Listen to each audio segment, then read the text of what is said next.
Dagon. I am writing this under appreciable mental strain, since by tonight I shall be no more. Penniless, and at the end of my supply of the drug which alone makes life endurable, I can bear the torture no longer, and shall cast myself from this garret window into the squalid street below.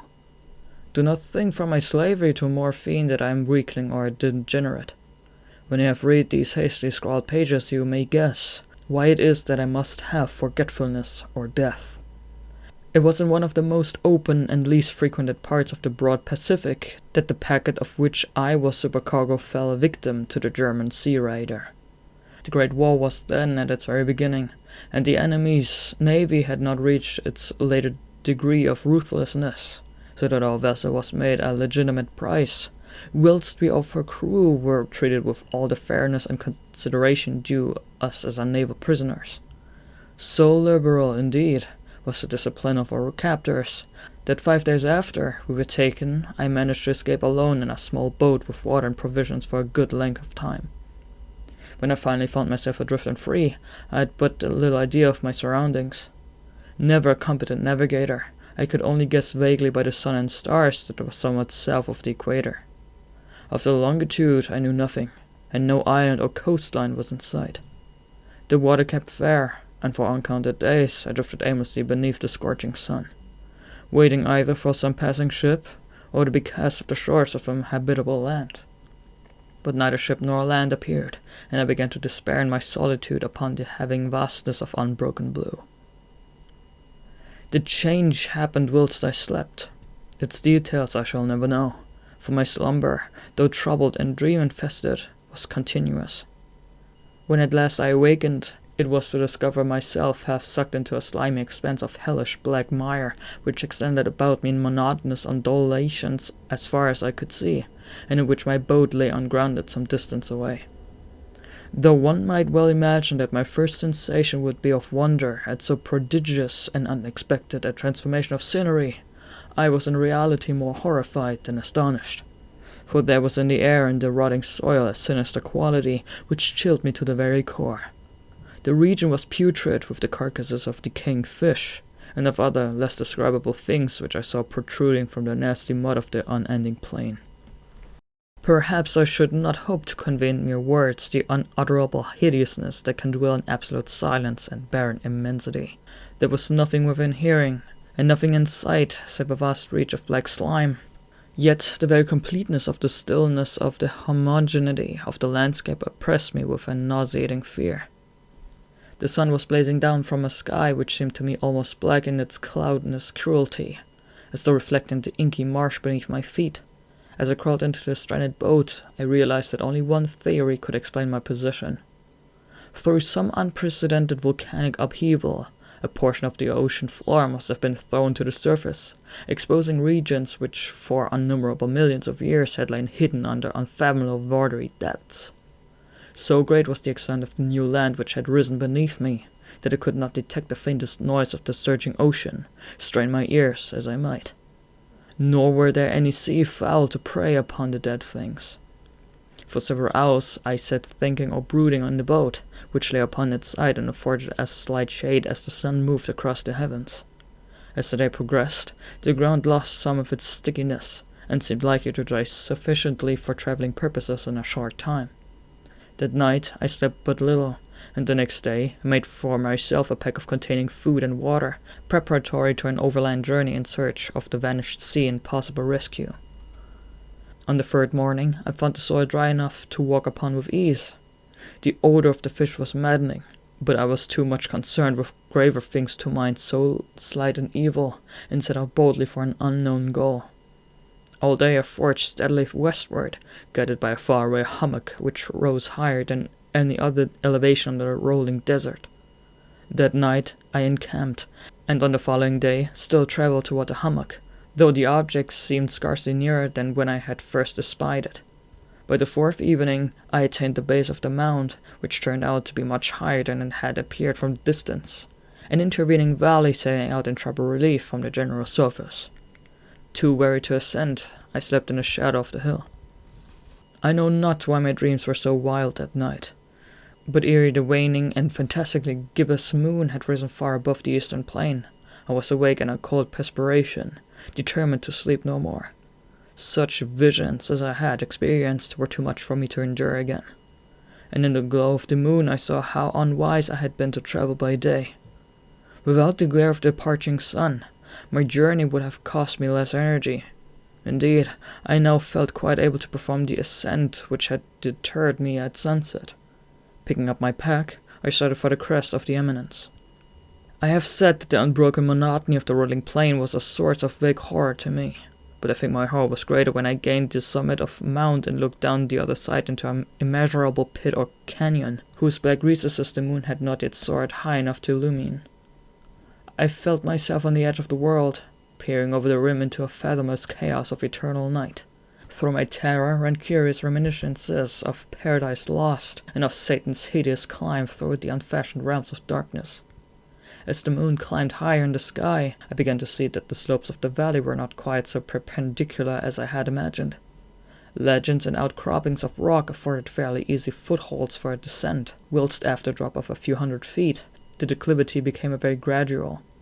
Urged on by an impulse which I cannot definitely analyze, I scrambled with difficulty down the rocks and stood on a gentler slope beneath, gazing to the Stygian deeps where no light had yet penetrated. All at once my attention was captured by a vast and singular object on the opposite slope, which rose steeply about 100 yards ahead of me, an object that gleamed whitely in the newly bestowed rays of the ascending moon. That it was merely a gigantic piece of stone, I soon assured myself, but I was conscious of a distinct impression that its contour and location were not altogether the work of nature. A closer scrutiny filled me with sensations I cannot express, for despite its enormous magnitude and its position in an abyss which had yawned at the bottom of the sea since the world was young, I perceived beyond a doubt that the strange object was a well-shaped monolith whose massive bulk had known the workmanship and perhaps the worship of living and thinking creatures. Dazed and frightened, yet not without a certain thrill of the scientist's or archaeologist's delight, I examined my surroundings more closely. The moon, now near the zenith, shone weirdly and vividly above the towering steep that hemmed in the chasm, and revealed the fact that a far-flung body of water flowed at the bottom, winding out of sight in both directions, and almost lapping my feet as I stood on the slope. Across the chasm, the wavelets washed the base of the Cyclopean monolith, on whose surface I could now trace both inscriptions and crude sculptures. The writing was in a system of hieroglyphics unknown to me, and unlike anything I had ever seen in books, consisting for the most part of conventionalized aquatic symbols such as fishes, eels, octopi, crustaceans, mollusks, whales, and the like. Several characters obviously represented marine things which are unknown to the modern world, but whose decomposing forms I had observed on the ocean-risen plain. It was the pictorial carving, however, that did most to hold me spellbound. Plainly visible across the intervening water on account of their enormous size were an array of bas-reliefs whose subjects would have excited the envy of a Doré. I think that these things were supposed to depict men, at least, a certain sort of men, though the creatures were shewn sporting like fishes in the waters of some marine grotto, or paying homage at some monolithic shrine which appeared to be under the waves as well. Of their faces and forms I dare not speak in detail, for the mere remembrance makes me grow faint. Grotesque beyond the imagination of a Poe or a Bulwer, they were damnably human in general outline despite webbed hands and feet, shockingly wide and flabby lips, glassy, bulging eyes, and other features less pleasant to recall. Curiously enough, they seem to have been chiseled badly out of proportion with their scenic background, for one of the creatures was shewn in the act of killing a whale, represented as but little larger than himself. I remarked, as I say, their grotesqueness and strange size, but in a moment decided that they were merely the imaginary gods of some primitive fishing or seafaring tribe, some tribe whose last descendant had perished eras before the first ancestor of the Piltdown or Neanderthal man was born. Awestruck at this unexpected glimpse into a past beyond the conception of the most daring anthropologist, I stood musing whilst the moon cast queer reflections on the silent channel before me. Then suddenly I saw it. With only a slight churning to mark its rise to the surface, the thing slid into view above the dark waters. Vast, Polyphemus-like, and loathsome. It darted like a stupendous monster of nightmares to the monolith, about which it flung its gigantic scaly arms, the while it bowed its hideous head and gave vent to certain measured sounds. I think I went mad then. Of my frantic ascent of the slope and cliff, and of my delirious journey back to the stranded boat, I remember little. I believe I sang a great deal, and laughed oddly when I was unable to sing. I have indistinct recollection of a great storm some time after I reached the boat. At any rate, I know that I heard peals of thunder and other tones which nature utters only in wild and terrible moods. When I came out of the shadows, I was in a San Francisco hospital, brought thither by the captain of the American ship which had picked up my boat in mid-ocean. In my delirium I had said much, but found that my words had been given scant attention. Of any land upheaval in the Pacific, my rescuers knew nothing, nor did I deem it necessary to insist upon a thing which I knew they could not believe. Once I sought out a celebrated ethnologist, and amused him with peculiar questions regarding the ancient Philistine legend of Dagon, the fish god, but soon perceiving that it was hopelessly conventional, I did not press my inquiries. It is at night, especially when the moon is gibbous and waning, that I see the thing. I tried morphine, but the drug has given only transient surcease, and has drawn me into its clutches as a hopeless slave. So I now am to end matters, having written a full account for the information of the contemptuous amusement of my fellow men. Often I ask myself if it could not have been a pure phantasm, a mere freak of fever as I lay sun-stricken and raving in the open boat after my escape from the German man-of-war. This I ask myself, but ever does there come before me a hideous vivid vision or reply. I cannot think of the deep sea without shuddering at the nameless things that may at this very moment be crawling and floundering on its slimy bed, worshipping their ancient stone idols, and carving their own distasteful likenesses on submarine obelisks of water-soaked granite. I dream of a day when they may rise above the billows to drag down on their reeking talons the remnants of puny, war-exhausted mankind. Of a day when the land shall sink, and the dark ocean floor shall ascend amidst universal pandemonium. The end is near.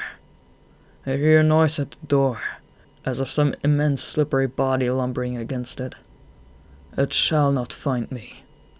God, that hand! The window! The window!